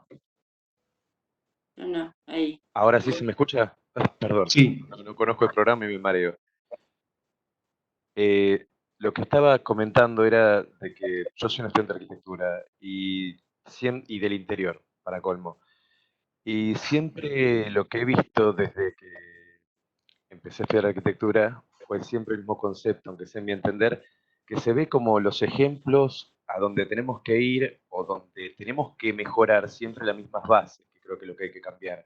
Sobre las grandes ciudades como Buenos Aires o París, ciudades las que siempre hay que enfocar que tienen que ser megalópolis, ciudades grandes, cuando habiendo también tenido la oportunidad quizás de vivir en Europa, en una capital, pero poder ir a trabajar a una ciudad más chica, veía que había como otra densidad que iba bajando y ese poder moverme a ciudades más chicas y empezar a abrirme, era otro ritmo de vida, que aunque sea en Argentina nunca lo vi, siempre veo un enfoque en tirarse hacia capital, en tirarse hacia el río. Yo creo que ya dentro de poco nos caemos.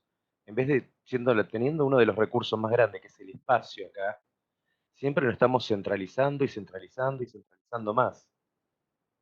Creo que hoy en día lo que más habría que tratar es de salir, de estar uno arriba del otro, de tener que seguir enfocando, de tratar de cambiar eso, pues verdad, capitales donde están los recursos, donde está la posibilidad de trabajo, posibilidades económicas, pero cuando hablamos de arquitectura a escala de relación con la sociedad, también hay que cambiar parámetros sociales para poder hacer arquitectura, porque uno puede seguir haciendo nuevas ciudades, pero si no lo acompaña la sociedad o la economía, creo que no vamos a tener futuros desde ese punto de vista. El cambio debería ser en conjunto para estos casos. Es una opinión mía personal. Sí, creo que estamos todos amontonados, como lo estás planteando, porque las grandes ciudades son atractivas por una cantidad interesante de razones que aparecían ahí en el texto de Sennett y que Miguel había detallado en un momento, pero me parece que el texto de Pancho Liernur abre un poco la puerta que estás abriendo vos en su cuestionamiento a la megalópolis, eh, invitando a pensar en otras escalas de urbanización. Y en ese sentido estoy de acuerdo con vos que digamos, sobre el hecho de que muchos de estos debates son bastante no porteñocéntricos, digamos, céntricos en el sentido de las grandes ciudades, por lo menos, ¿no? Bueno, ahí aparece el tema del asentamiento o de las villas, que es un fenómeno de las ciudades grandes también. Pero me parece que el texto de Pancho, que es el tercero que discutimos, sí abre la puerta a repensar este tema, ¿no? Y eso realmente me parece interesante.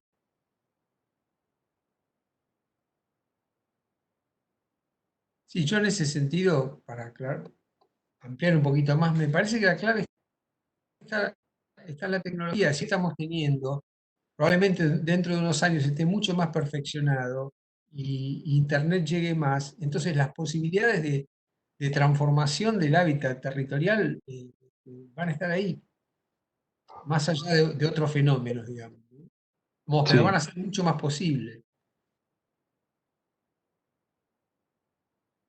Y sí, estamos sufriendo un momento un poco eh, rudimentario del desarrollo de esta tecnología.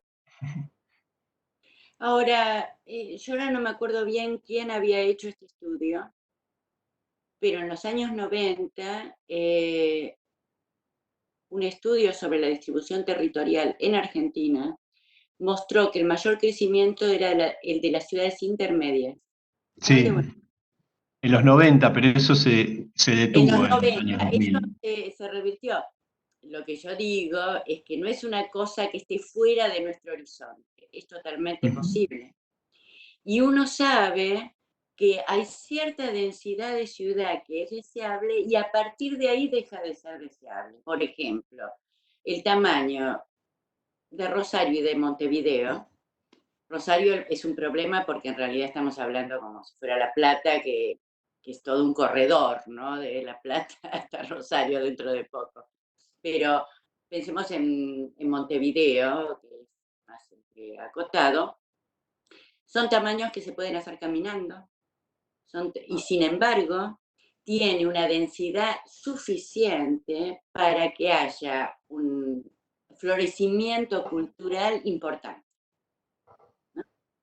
Esto es porque no lo reemplaza Internet, por así decirlo. Y no estoy hablando de miles de museos y todo eso, porque uno tampoco se recorre todos los museos que hay y todas las exposiciones disponibles. Es otra cosa esta cuestión de lo que la ciudad puede ofrecer y que uno no quiere dejar, volviendo al cuestionario de la Tour, ¿qué es lo que uno no quiere dejar de la ciudad? ¿Y qué es lo que uno sí querría dejar de la ciudad? Yo dejaría de viajar amontonada en subte, no se imaginan cómo, y prefiero hacerme 20 cuadras caminando, sin ningún problema. Y le haría bien a todos, sobre todo a mi panza. Pero eso siempre y cuando esto sea posible, ¿no? Hay cierto tamaño que, y esto sucedió en los 90, si sucedió en los 90, no hay ninguna razón para no pensar que esta redistribución territorial pueda suceder, ¿no? Por supuesto sucedió en los 90 por impulso del campo, entre otras cosas, ¿no? Pero bueno. ¿Puedo acotar algo más sobre eso? Claro. Bueno, yo acostumbro a hablar con ejemplos. Como decía que soy del interior, soy de Junín. Una de las razones donde muchas veces, yo digo muchas veces hay que preguntar por qué la gente viene a Capital en general, ya que gran cantidad de lo que somos del interior terminamos viniendo para acá. Cuando nosotros no veníamos en una primera instancia era una cuestión de educación, no teníamos las universidades allá, que hoy sí hay. Pero bueno, esos son los puntos donde uno ve que estamos ya mucho tiempo después, podríamos ir avanzando eso para fortalecer y dejar que ciudades más chicas lleguen a intermedia o crezcan un poco más si necesario, pero es donde yo no veo que nunca le pongan la fuerza que se necesitan o el impulso.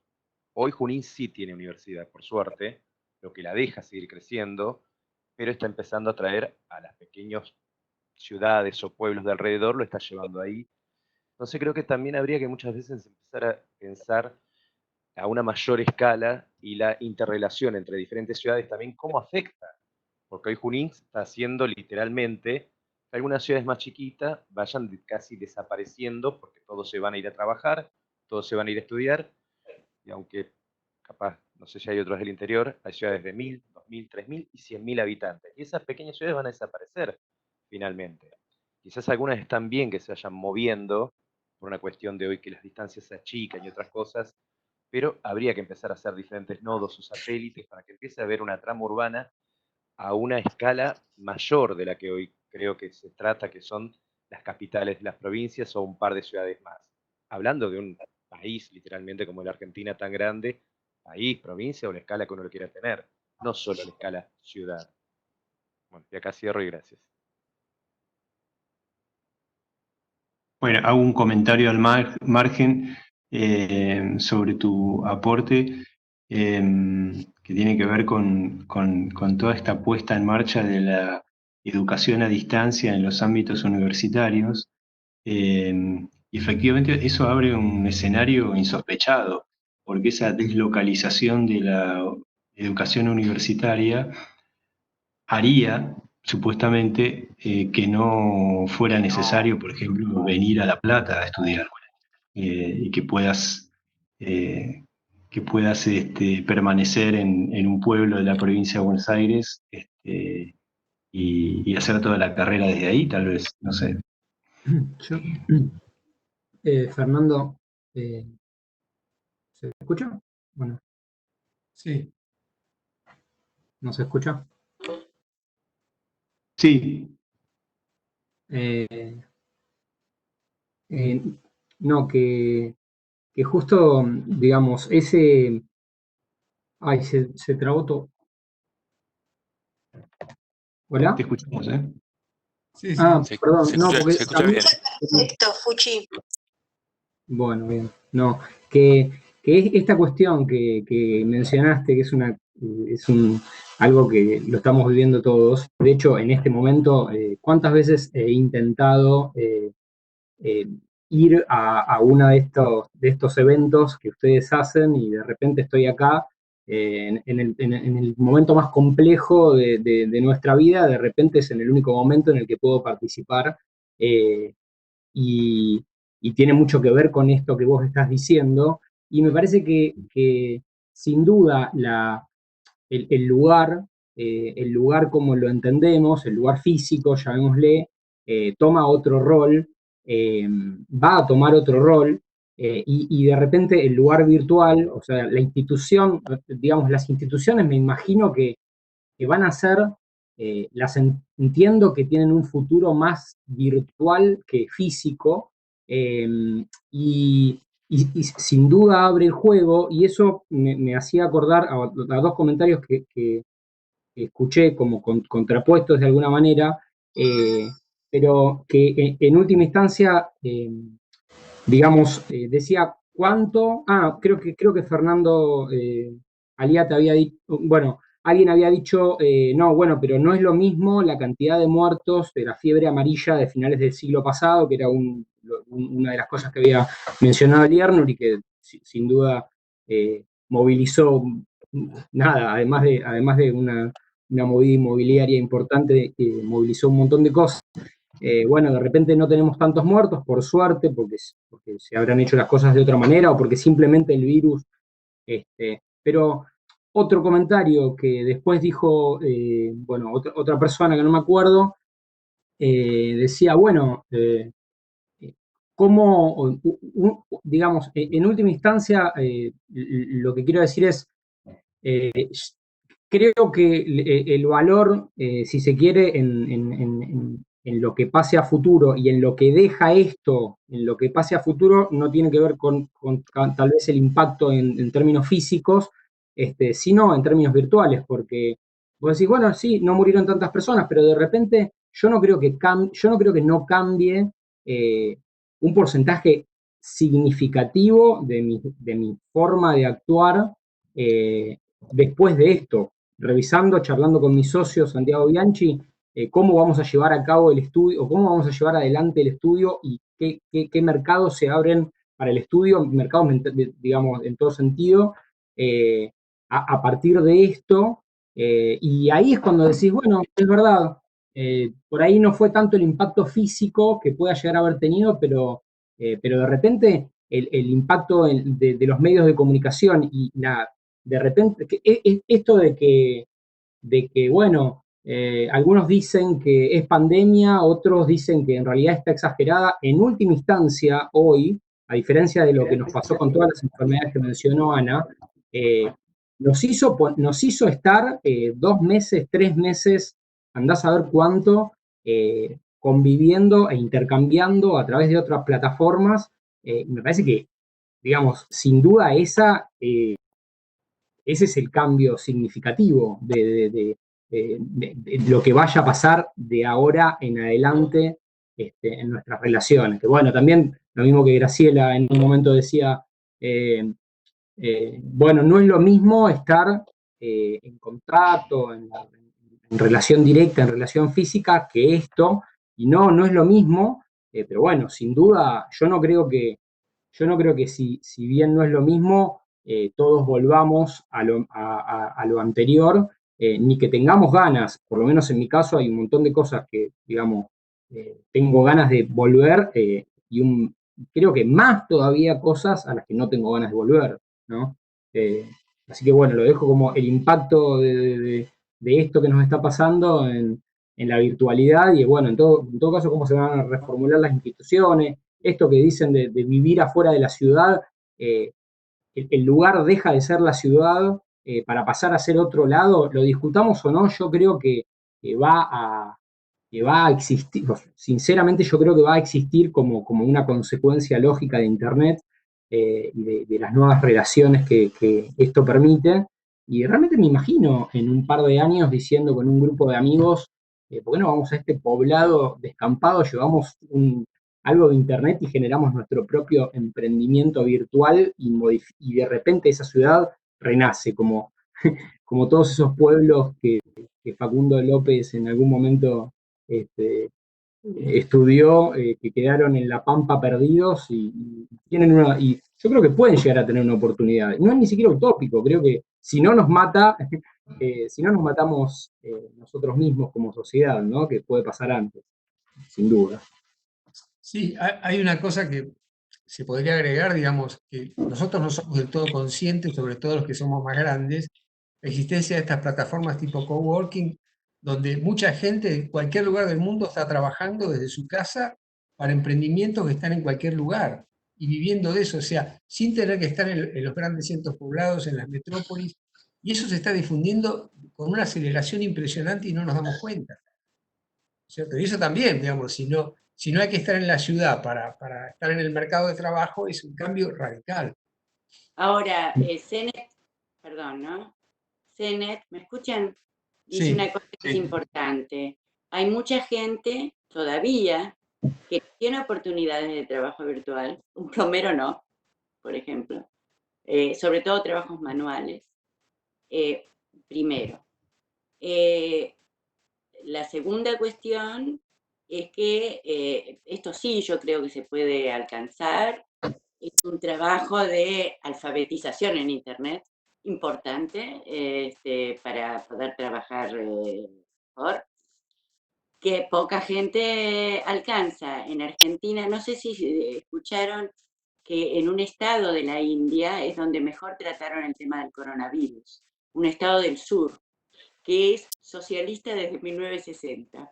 Nunca se pasó por elecciones, y tuvieron la menor cantidad de casos y todo eso. Y le preguntaron a la ministra de Salud y dijo, bueno, primero, obviamente, un sistema de salud fantástico, pero segundo, una alfabetización que pasó al 95%. El mismo que tenía en la Argentina en los años 60 y que hemos perdido prácticamente. O sea, la educación dejó de ser algo importante y es fundamental en este momento para poder trabajar de esta manera. Pero tercera cuestión, hablando de las cuestiones ecológicas. Todo está muy bien, pero no se olviden que para Internet se necesita energía, que para energía es electricidad, que para electricidad estamos también, digamos, hay serios problemas con esto desde el punto de vista ecológico. Yo soy de las defensoras de la energía acuática, de la hidroenergía y de otro tipo de energía. Una vez planteado el problema se llega a la solución, pero por ahora todavía que se usan combustibles fósiles, petróleo, etcétera, etcétera, para lograr que nosotros estemos acá. O sea, hay una red, para decirlo con la palabra que usa tan frecuentemente Latour, de contactos entre cosas, personas, animales, etcétera, que hay que volver a pensar. Es muy complicado, no lo vamos a hacer solo los arquitectos, pero yo creo que no nos equivocamos nosotros en teoría cuando empezamos con lo que se llama un bloque inespecífico. Invitamos de golpe gente que no tiene que ver con la arquitectura para que den también un panorama para que sepamos en qué estamos situados, que no seamos ingenuos. Cada vez que se hace algo, ¿no?, por Internet, hay una red de trabajo mucho mayor y productiva mucho mayor que también impacta, digamos, en nuestro planeta. Con esto, como yo soy de las que no tengo ningún interés en volver a vivir de los rabanitos sacados de un árbol o del piso, sino que, digamos, tengo una formación urbana como tenemos la mayoría de nosotros, creo que debemos y tenemos que pensar en encontrar los caminos, si no, los caminos, digamos, como dice Latour, lo van a encontrar los grandes globalizadores que se van a encerrar ellos mismos con sus familias para salvarse, mientras, digamos, los distintos virus que nos van a tocar se van a diseminar por el resto del planeta.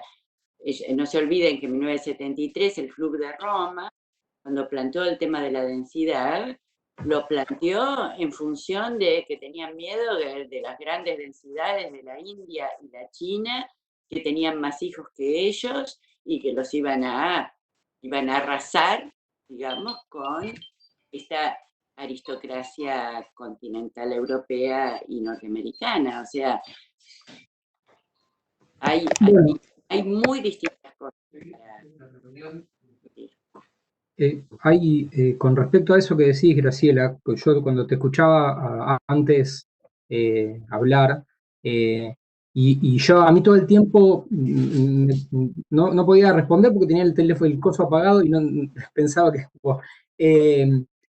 y a mí todo el tiempo me venía a la cabeza una palabra que, bueno, que por ahí muchas veces está o mal usada, pero digamos, una idea que, digamos, en última instancia es la sostenibilidad como término, pero por ahí está demasiado, pero en última instancia la conciencia en cuanto a recursos energéticos utilizados en la arquitectura, por llamarle, digamos, por ir directo al hueso material del problema, por ahí, incluso significativo o, digamos, ideológico, no es solo, si lo planteas desde ahí, creo que es ideológico. Es un camino que en realidad como que se viene desarrollando. Obviamente, como siempre, hay un montón de personas y grupos de poder que lo agarran y después hacen lo que quieren con ellos y digamos, confunden a la población y al final uno termina por ahí quedando como una caricatura de una ideología, ¿no?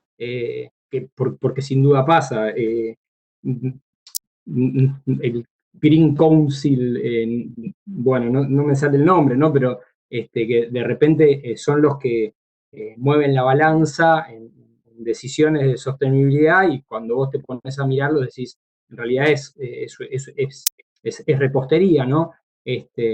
Pero yo creo que un tema es, cuando vos decías lo de Internet, si yo pongo en la balanza el gasto energético que significa el uso de Internet para esta charla o ir yo de acá a la ciudad, que no vivo tan lejos, pero vivo a 10 kilómetros, no tengo que ni siquiera, o sea, con lo que me sale ir a la ciudad o con lo que me sale estar teniendo esta charla, y asumo que hay una correlación entre energía y costo, porque suele ser así, más allá de que después tenés, digamos, particularidades, nada, o sea, es algo y yo creo que también en eso de una cosa que dijiste también al principio, que yo me sentí bastante tocado, porque vos decís, como que no hay, en un momento decías que no había o no veías esa voluntad de optimismo, ahí está, la palabra optimismo, y yo me siento bastante tocado con eso, porque cada vez que construyo digo, ay Dios, pero voy a seguir usando y desarrollando y modificando, digamos, modificando y gastando energía para hacer algo que después... y hay un poco de esa falta de optimismo, incluso me da la sensación, a mí me pasa, en lo personal como proyectista, eso de estar ahí en el borde de decir, bueno, pará, ¿te querés hacer una casa? ¿Tan grande tiene que ser? ¿Realmente necesitas tanto aire acondicionado? ¿No te puedes poner un buzo? ¿Qué forma de vida, con qué forma de vida estamos trabajando? Y cuáles son nuestras metas, ¿no? Como diseñadores, bueno, nada, como proyectistas, como arquitectos, ¿no? En ese sentido. No sé, yo me siento bastante tocado por eso en el día a día, en el quehacer diario, te diría. No. Bien. Hay también una... Soledad, ¿querés, te formulaste ahí una pregunta en el chat? ¿Querés hablar? Soledad Ferrería. Hola, bueno, ¿me escuchan? Hola, Sole. ¿Cómo andan? Muy bien. Bueno, También desde Entre Ríos, ¿no? ¿eh? Desde Entre Ríos. ¿Dónde estás? Sí, les hablo desde Victoria, Entre Ríos. Soy arquitecta de la UBA, pero desde hace muchos años en Entre Ríos. No, que sobre nuevas modalidades de hábitat, no solo de vivienda, de hábitat en general, y de ciudades pequeñas, hay producción de conocimiento en universidades de las provincias. Hay una mirada muy porteñocéntrica, incluso pensando que desde las universidades grandes se está estudiando a las ciudades pequeñas. Bueno, hay que salir un poco, charlar y saber que hay producción de conocimiento y de contenido también, hay un montón. Era eso nomás. Buenísimo. Hay otros comentarios acá en el chat. Mariana hablaba de la materialidad de Internet.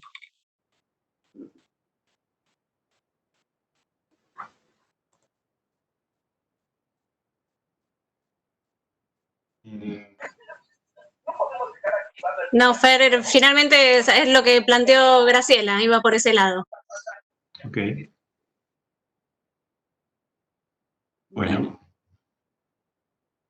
Bueno, hemos estado 2 horas enteras compartiendo. La verdad que ha sido una novedad interesante. Como moderador, no sé si fui demasiado efectivo. Tuve algunos problemas técnicos importantes, pero la verdad que, bueno, tiene que ver con este escenario nuevo en el que todavía no estamos demasiado duchos, pero efectivamente podemos establecer diálogos y seguir, sostener estos debates que son un poco la tradición del ITEPAC de hacerlo mensualmente. Así que, no sé, Fernando, que sos el codirector del ITEPAC, si querés cerrar con algunas palabras. Bueno, sí, lo que me parece de esto es que creo que nos entusiasma bastante y seguramente el cambio para nosotros efectivo va a ser que a partir de ahora todos nuestros seminarios van a tener su lado virtual, digamos, porque si podemos Sí. congregar mucha más gente e interactuar con gente que vive muy lejos, que pueda aportar cosas, bienvenido sea, es decir, con eso rompemos un poco la localidad y bueno, incorporamos, esa yo creo que es la consecuencia inmediata que la pandemia tiene sobre nosotros. Así que, bien, contento. ¿Perdón? No, me quedo muy contento como participante de esto, me parece que es muy productivo y que lo vamos a seguir perfeccionando. Además, seguramente los sistemas se van a perfeccionar aún. Perfecto, sí, esperemos que sí. Hablando de sistema, Ana Gómez Pinto seguramente grabó esta sesión que hemos tenido de discusión, así que seguramente habrá oportunidad de volver a verla subida en alguna plataforma, ¿no, Anita? Sí, sí, Anita, la que se lleva todos los logros es la Anita. Hay muchas Anitas, es Ana Ana Brandoni, que es la Sí, que ahí la está, veo. Sí, está todo grabado. Perfecto. es la que es muy ordenada. Es una sola cosa. Feliz cumpleaños para Fausto. Ay, sí, ahora lo dejé. Ah, muy Muchas bien. gracias por que se acordaron. Estuve con la torta hasta hace un ratito, ahora lo tengo ahí, con la Play habilitada. Otra víctima de la pandemia, los cumpleaños. Gracias. Bueno, un abrazo grande a todos. Estamos en contacto para seguramente en julio. En julio seguramente va a haber otro seminario de esta naturaleza. Bien. Perfecto. Bueno, que estén bien todos. Chao, chao. Muchas gracias. Adiós. Sí. Adiós. Chau, chau. Chau, chau. Bueno, Chau, chau. chao. Chao. Bueno, bien, ¿no? Los que estamos, los que quedamos. Salió ¿Dónde mandamos la grabación? Eso, ¿dónde la vamos a subir? Y tendríamos, Fernando, ¿no estaría bueno armar